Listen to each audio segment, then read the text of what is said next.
Bonjour à tous, ravi de vous retrouver pour ce nouveau JT de Typovision, la télé du Grand Chalon au sommaire cette semaine.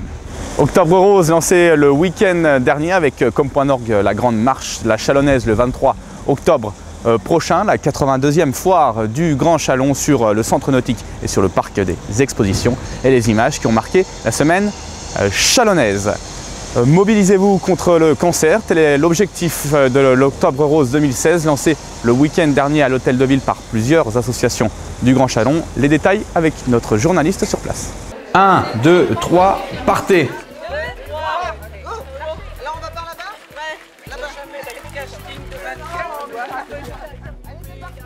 Octobre Rose 2016 est lancé.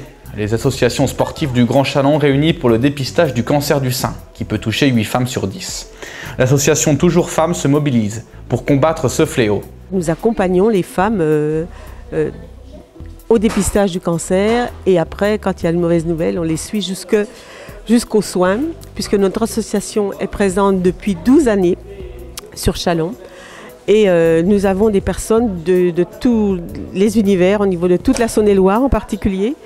Et nous les accompagnons pour les soutenir face au cancer, avec des soins de beauté, avec la sophrologie, du yoga, en fait tout ce qui peut réussir à faire une vie normale. De nombreuses manifestations sont ainsi prévues sur tout le mois. Ce vendredi, plusieurs élus étaient présents pour le lancement. À cet effet, parti du port, un petit comité a rejoint les quais de Saône sur une barque. Les autres associations se sont ensuite succédées pour apporter leur pierre à l'édifice et accompagner les sportifs du jour. Les festivités se sont poursuivies samedi après-midi avec une marche de 3 km autour du lac des Prés-Saint-Jean. Le cancer du sein reste un fléau toujours important. Même si le nombre est quelque peu en recrudescence, le cancer du sein reste un problème principal chez la femme. C'est pourquoi, du côté des associations, on souhaite faire avancer l'âge du dépistage. Alors, le dépistage, c'est à partir de 50 ans.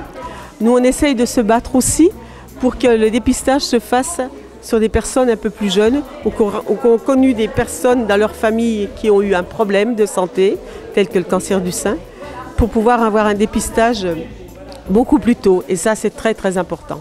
Prochain rendez-vous ce week-end avec 2 marches, vendredi soir à Fontaine et samedi matin à Gergy. Par ailleurs, la désormais traditionnelle marche La Chalonnaise aura lieu le 23 octobre prochain. Fort de sa réussite de l'an passé, l'événement devrait à nouveau connaître des sommets. Plus de 1000 personnes ont déjà indiqué qu'ils participaient sur Facebook. C'est une tradition dans la vie chalonnaise depuis plusieurs années. La foire du Grand Chalon a été inaugurée le week-end dernier, et ce, pour 10 jours. Au milieu des stands, notre équipe s'est faufilée pour tendre son micro. Avec ses 13 000 m² d'exposition, la foire du Grand Chalon a encore augmenté sa superficie par rapport aux années précédentes. 180 exposants ont pris place depuis vendredi dernier. Et les organisateurs n'ont pas eu besoin de remuer ciel et terre.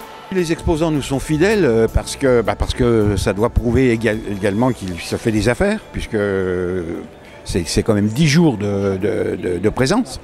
Donc les exposants, on a à peu près 70% d'exposants qui nous renouvellent leur confiance, dont certains de plus de 20 ans. Le thème cette année est le cirque. Et pour les jeunes et moins jeunes, il y a une exposition du Lego dans le cadre de Festibrick sur 300 m². C'est une exposition que je recommande. Et puis cette année, on a fait une interruption avec les pays invités, c'est-à-dire qu'on invite le cirque. Alors le cirque, pourquoi? Parce qu'on trouve que c'est bien pour les enfants. Il y a un spectacle gratuit tous les jours à 17h30. Pour les parents, il est toujours possible de se restaurer midi et soir jusqu'à 1h du matin. Du reste, si le public y trouve son bonheur, les exposants en profitent pour attirer de nouveaux clients. Ça nous fait connaître sur votre région et puis ça permet aux concessionnaires de pouvoir développer son secteur et évidemment avoir beaucoup plus de clients locaux.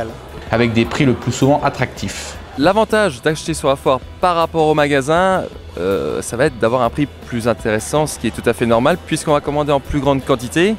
Donc les remises seront plus intéressantes qu'en magasin. Rendez-vous au parc des expositions et sur le parvis du centre nautique jusqu'au 9 octobre prochain. Les brèves cette semaine avec une tendance culture et Typovision qui recrute. Le photographe Jérôme Bègue expose ses photographies à l'espace patrimoine de Chalon-sur-Saône.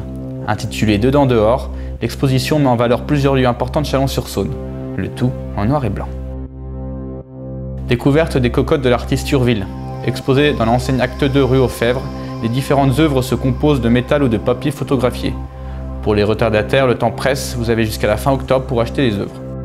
Typovision recrute. Vous souhaitez devenir journaliste ou caméraman?